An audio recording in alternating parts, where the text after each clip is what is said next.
बड'लेण्ड इंखं टेलिभिजनाव आसाम आयेन आफाद जथुमनि लाइभ 12 जुलाइनिफ्राय आसाम आयेन आफादनि रां बावजा जथुम्मा फैगौ आगस्ट दाननि 13 अक्ट'हालागै जथुमनो लानाय आसाम आयेन आफादनि गासै हाबाफारिखौ बड'लेण्ड इंखं टेलिभिजना लाइभ फोसावगोन।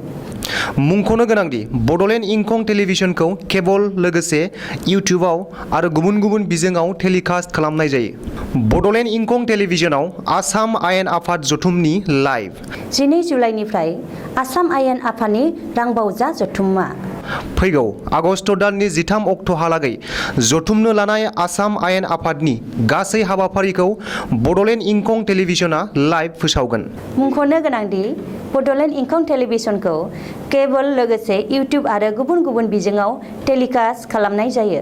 खुलुमबाय, बड'लेण्ड इंखं टेलिभिजन स्टुडिअ'आव आं उपमारानि दैमारि। दिनैनि गाहाय रादाबाव दं।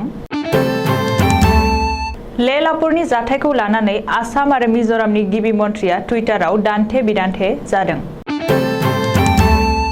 आसाम मिज'राम सिमनायारि दाङाबाजिनि उनाव खुंथायाव माखासे सोलाय सोल'। 30 जुलाइ खालि फोसावगोन मेट्रिक आरो हाइ माद्रासा आनजादनि रिजाल्ट। आसामाव 1 कौटिनिबो बांसिन सुबुंनो कभिड भेक्सिन होबाय। काखौ आबुङै मावफुंनो 6 दान सम नांबावगोन नित्यानन्द राय। बिजनियाव आबादारिफोरा दिहुननाय फसलनि थोजासे बेसेनखौ मोनाखै। चिरां जिल्लानि दाब दाब ओनसोलाव हाग्रानि मैदेरा दुम-दाखाल खालामनायाव रायजो राजाया हाग्रा बिफानखौ सोंखारिदों। बासाभारास कर्नाटकनि गिबि मन्थ्रि महरै समायखिरा लाबाय। गाहाय मन्थ्रि नरेन्द्र मदि आरो नखर मन्थ्रि अमित शाहनि बेरेखायै दुलाराय भारत उकिल सन्थाया गोदान दिल्लीयाव हानजा सुरदों। मीराबाई चानुनो प्रमशनजों लोगोसे रेलवे बिफाननि 2 कौटि बान्था। टकिअ अलिम्पिकआव 58 बोसोर बैसोनि आब्दुल्ला आलराम बेदिया ब्रन्ज मेडेल मोननो हादों। दिनैनि आबुं रादाबखौ फरायदों जों मलेन बसुमतारी आरो उपमारानि दैमारिया।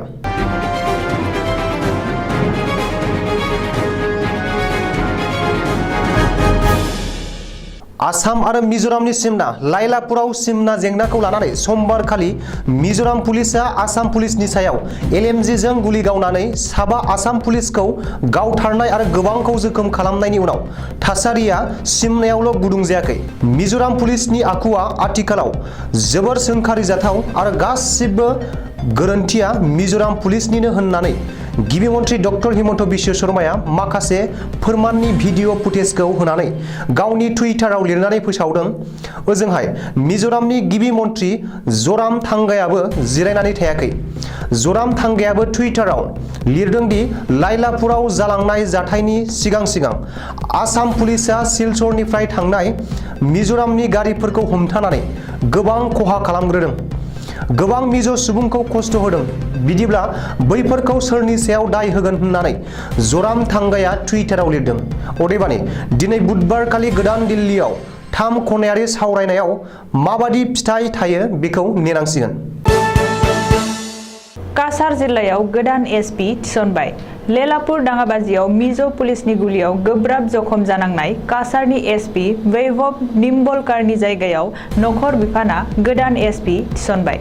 मख'नो गोनांदि आसाम मिज'राम सिमना लेलापुराव दरनै रायजोनि गेजेराव जानाय सिमनायारि दाङाबाजिनि उनाव आसाम सोरखारा पुलिस बिफानाव माखासे सोलाय सोल' खालामदों। देहायाव मिज' पुलिसनि थरब्रै गुलि नांजानाय काछारनि SP वैभव निम्बलकारखौ गोजौ फाहामथायनि थाखाय मुम्बाइआव एयारलिफ्ट खालामनायनि उनाव हाइलाकान्दिनि SP रमनदीप कौरखौ काछारनि गोदान SP महरै थिसनबाय। चिरांनि SP गौरव उपाध्यायखौ हाइलाकान्दिनि गोदान SP आरो ट्रेफिक बिफाननि DGP प्राणजित बराखौ चिरांनि SP महरै सोलाय सोल' खालामनाय जाबाय होननानै सोरखारि सुलुङाव फोरमायथिदों। फैगौ 30 जुलाइ खालि फोसावगोन देग्लायनि मेट्रिक आरो हाई माद्रासा आनजादनि रिजाल्ट। मेट्रिक आरो हाई माद्रासा आनजादनि रिजाल्टखौ 30 जुलाइ खालि फोसावनो थाखाय सेबानि जथुमाव थांखि लाबाय होननानै सेबा खुंथाया फोसावदों। मख'नो गोनांदि कर'ना भाइरासनि थाखाय आनजाद खुंनो हायाखिसैब्लाबो नम्बर इभ्यालुएसन खालामनायनि गेजेरजों 31 जुलाइनि सिगांनो आनजादनि रिजाल्ट फोसावनो रायजो सोरखारनि सोलोंथाइ बिफाना सेबाखौ बिथोन होनाय जादोंमोन। सोलोंथाइ बिफाननि बिथोन बायदियैनो 30 जुलाइ खालि रिजाल्ट फोसावनो थांखि लादों सेबाया।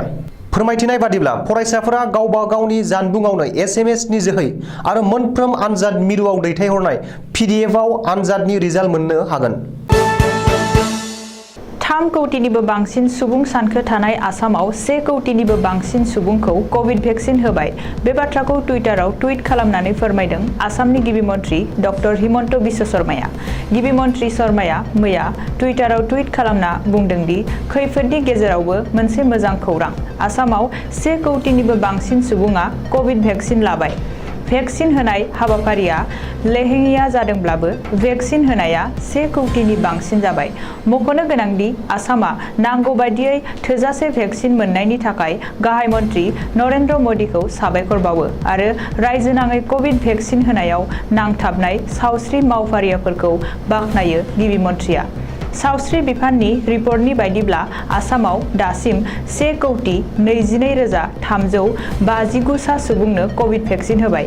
बेनिनो 82,26,321 सुबुङा कोविडनि मोन्नैबो डज भेक्सिन लाबाय आरो 17,96,038 सुबुङा दासिम कोविडनि गिबि डज भेक्सिन लाबाय।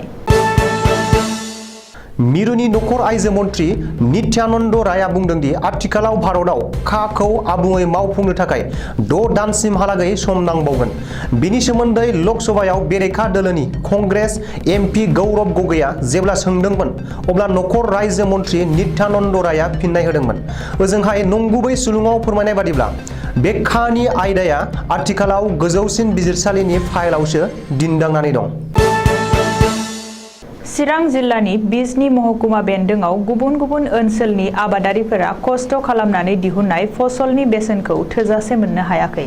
मंगलबार खालि पानबारि हाथायाव आइथिया आरो मालभोग थालिरखौ 30 रां, बस्तासे लेबुखौ 150 रां आरो सेरसे खांखिलरखौ 5 रां आरो बिब्दिनो गुबुन गुबुन रोखोमनि मैगं थाइगंफोरखौ दैनि बेसेनावसो आबादारिफोरा फाननांदों। आथिखालाव सोरखारा बेफोरनि जेबो नांगौ बायदि राहा लानो हायै एबा राहा लानो रोङैनि थाखायनो दिनै आबादारिफोरा जोबोर खहा जानांनो गोनां जाबाय होननानै गोबाङानो बुंसोलायदों। मानोना आबादारिफोरा जुदि गोसो बायनानै आबाद मावनायनि खामानिखौ नागारोब्ला इयुनाव रावबो आबादारि थानाय नङा। बेखायनो सम थानायावनो बेनि राहाखौ लायोब्ला मोजां जागौ होननानै जायगानि बयबो बुंदों। चिरां जिल्लानि दाब दाब जायगायाव हाग्रानि मैदेरा गामि ओनसोलाव फैनानै सानफ्रामबो दुम दाखाल खालामनायाव जायगानि रायजो राजाया हाग्रा बिफानखौ सोंखारिदों। मानोना बावैसो सिगाङाव हाग्रानि मैदेरा गामि ओनसोलाव फैनो हायै बादि जाय मोब्लिब थारखौ होदोंमोन बै थारखौ सौसिनानै दासिमबो हाग्रानि मैदेरा गामि ओनसोलाव फैगासिनो दं आरो सानफ्रोमबो दुम दाखाल खालामफैगासिनो दं। बर' फोथार, लक्कीजरा, बिष्णुपुर, कुक्लुं, देवस्रि बैफोर जायगायाव हाग्रानि मैदेरा गामि ओनसोलाव फैनानै आबादारिफोरनि फसलखौ जासे जायै गोबांनि न' बांखौबो सिफायनानै जोबोर हालाय हाफाय जाहोदों। बीजेपी दैदेनगिरि बासाभाराज एस बम्माया दिनै कर्नाटकनि गिबि मन्थ्रि महरै समायखिरा लाबाय। थांनाय समबारखालि BS येदियुराप्पाया गिबि मन्थ्रि मासि एंगारनायनि उनाव मंगलबार खालि बेंगालुरुनि गंसे प्राइभेट हटेलाव पार्टीनि मोनसे जर'खा मेलाव बीजेपीनि लेजिस्लेचार पार्टीआ बासाभाराज एस बम्माइखौ विधानसभानि दैदेनगिरि सायख'यो। बेबादिनो बासाभाराज एस बम्माया दिनै कर्नाटकनि 23थि गिबि मन्थ्रि महरै समायखिरा लायो। कर्नाटकनि रायजो बेंगिरि थावार चान्द गेहलतआ बासाभाराजखौ 23थि गिबि मन्थ्रि महरै समायखिरा लाहोदों। कर'नानि दुंहाव थासारियावबो दुलाराय भारत उकिल सन्थाया भारतनि गाहाय मन्थ्रि नरेन्द्र मदि आरो नखर मन्थ्रि अमित शाहनि बेरेखायै मंगलबार खालि गोदान दिल्लीयाव हानजा सुरदों आरो धरना होदों। मानो होनोब्ला आथिखालाव दुलाराय भारतआवनो गोग्गो बिजिरनाय बेबस्थाखौ गाहाय मन्थ्रि नरेन्द्र मदि आरो नखर मन्थ्रि अमित शाहमोनहा गुलाय गुजाय खालामनो नाजादों आरो खालामबोदों। बिजिरगिरिनि उदांथियाव आखाय होबोदों। गावसिनि गोसो बायदियैसो बिजिरनाय होहोयो। आथिखालनि बीजेपी सोरखारा RSS जों खोमा खेबजानाय सोरखार। RSS आ जेरै बिथोन होयो आरो बिसोर जायखौ लुबैयो बेखौसो मावहोयो। बेखायनो बिजिरनाय बेबस्थाया दोरोदलांनो हमदों। आथिखालाव बिजिरगिरिफोरा जेबो उदांस्रि गैला होननानै उकिल सन्थाया बुंदों। बेखायनो बिजिरनाय बिथिङाव सोरखारा जेबो आखाय होनो मोना होननानै दाबि खालामदों। बेनि अनगायैबो आबादारिफोरखौ गादबनानै जर जुलुमै गोदानै फसलनि बिल लाबोनो नाजानाया जोबोर सोंखारिजाथाव होननानै उकिल सन्थाया बुंदों। जाय समाव नरेन्द्र मदिया भारतनि गाहाय मन्थ्रि बिबानखौ रुजुन जेनदोंमोन अब्ला GDP-आ गोबां गोजौआव दंमोन। नाथाय दिनै भारतनि GDP-आ भुटान आरो बांलादेश बायदिनि गाहायाव फैबाय। मोनफ्रोमबो मुवा बेसादनि बेसेना अख्रां नांहैबाय। सोरखारनि धोनफोरखौ फाननो गोनां जाबाय। गोरिबफोरखौ नाथ्रोदनानै केपिटेलिस्टफोरखौ गोजौआव बोखोबाय। बैफोर मोनसेबो आजावथाव नङा। बेखायनो गाहाय मन्थ्रि नरेन्द्र मदि आरो नखर मन्थ्रि अमित शाह मोनहा रायजो राजानि गोसोनि रावखौबो खोनासंनो सोलोंनांगौ होननानै उकिल सन्थाया बुंबावदों। टकिअ अलिम्पिकआव रुफानि मेडेल देरहानो हानाय मीराबाई चानुनि थाखाय गोदान मावख' थियारि जाबाय।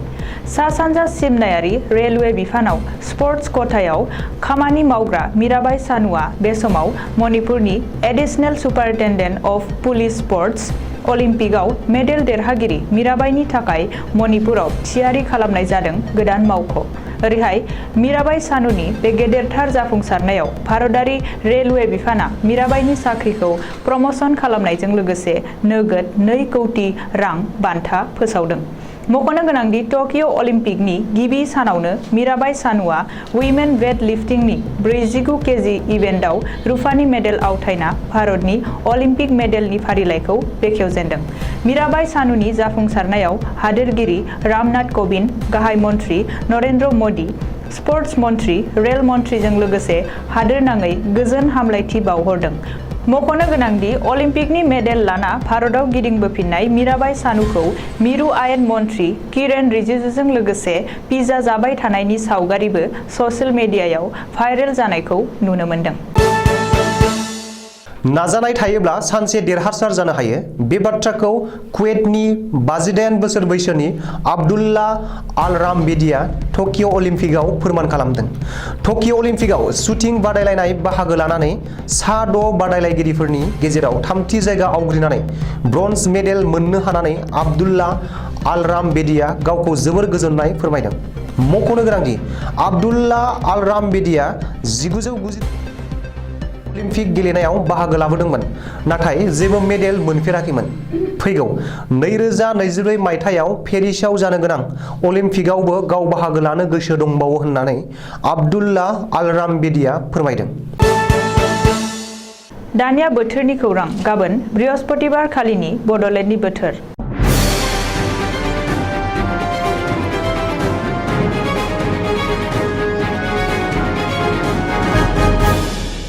भारतनि बोथोर बिगियानख'नि सुलुं बादियै गाबोन बृहस्पतिबार 29 जुलाइ खालि बड'लेण्ड हालामनि अख्राङाव दोमैलुनायजों लोगोसे अखा हानाय आरो सान्दुंबो दुंनो हागौ। बड'लेण्डनि आवथायाव थानाय मोनब्रै जिल्लानि बोथोरनि गाबोननि सुलुंफोरा जाबाय फारियै क'क्राझार जिल्ला।